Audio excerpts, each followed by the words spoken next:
bring in Sami Al-Arian, who joins us live in studio. He's the director of the Centre for Islam and Global Affairs at Istanbul Sabahattin Zaim University. Sami, welcome again.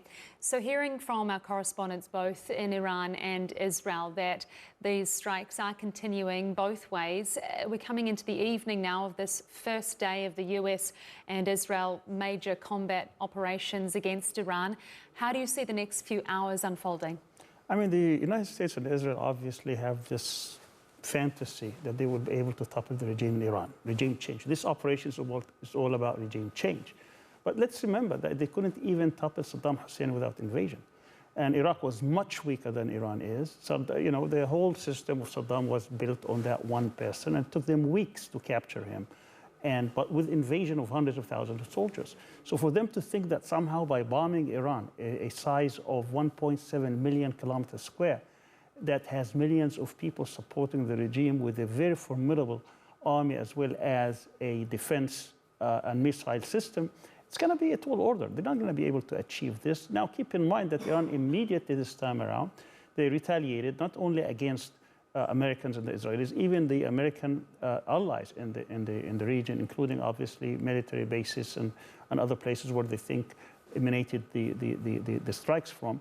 So we're going to see a few days, possibly even a week, of continuous tit for tat. It's going to be a war of attrition, and it's going to be decided on who's going to be to feel the pain more than the other. And Iran has a history of absorbing pain. They had 8 years war with Iraq. They have sanctions of dozens and decades, and they will be able to withstand whatever is coming to them. There is no invasion, and if you don't have an invasion, that country can take whatever is coming to it, but they will also give severe blows to the other side.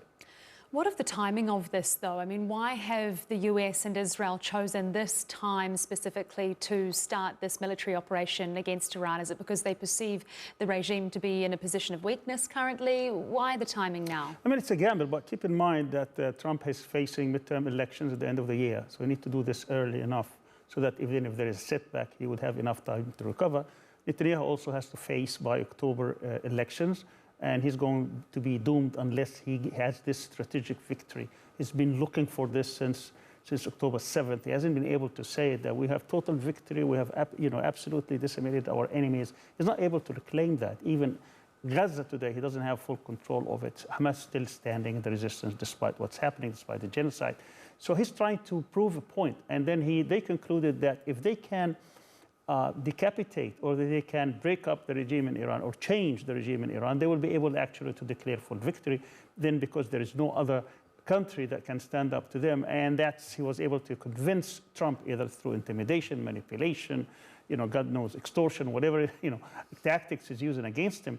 And this is last moment, because I think America also is changing. They think that this is a perfect timing for them to take advantage of this presidency, of this administration, the most Zionist administration in the history of the United States, to see if they can actually achieve this strategic victory. Because Iran has been a thorn in the side of Israel and the United States, because it has been an independent country and country that is capable of building its own power.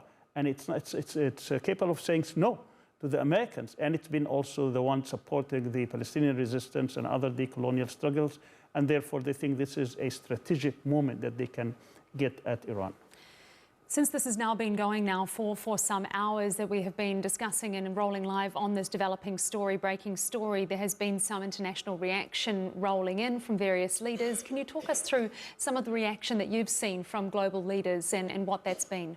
It appears to me that no one is happy with this war, but a lot of them don't know what to do. The Europeans are totally paralyzed because Trump was able to actually pressure them through the NATO, through Greenland, through Ukraine, through all other tactics, and they've always been in the defensive. They don't know what to do with them. They're trying to ride this period.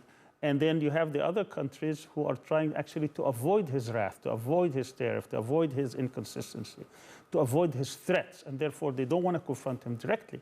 And then you have the problem in the region.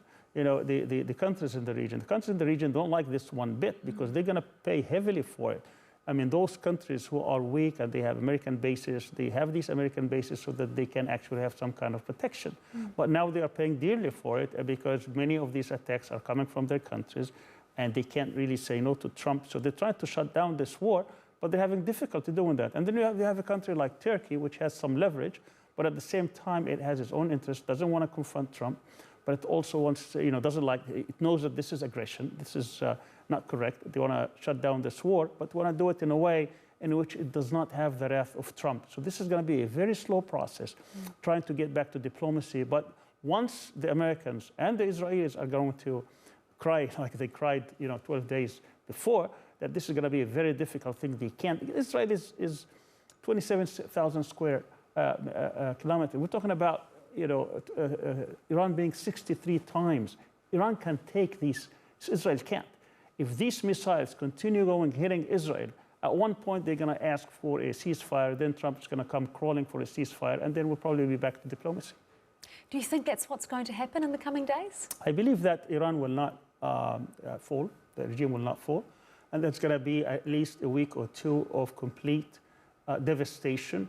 I think if they go crazy and they try to go after the refineries and the oil production in Iran, Iran will do the same. Then the whole world will have a very difficult situation, economically speaking, because then you have probably a depression, not just a recession. And then you're going to have a lot of countries paying dearly for this. And everybody's going to be asking, why are we paying $6, $7 a gallon in the United States? Is that Israel first? We're no longer American first. That's going to have a devastation impact on the MAGA movement and on Trump himself. That's a very good point. Sami Al-Arian, thanks so much for your analysis with us in studio.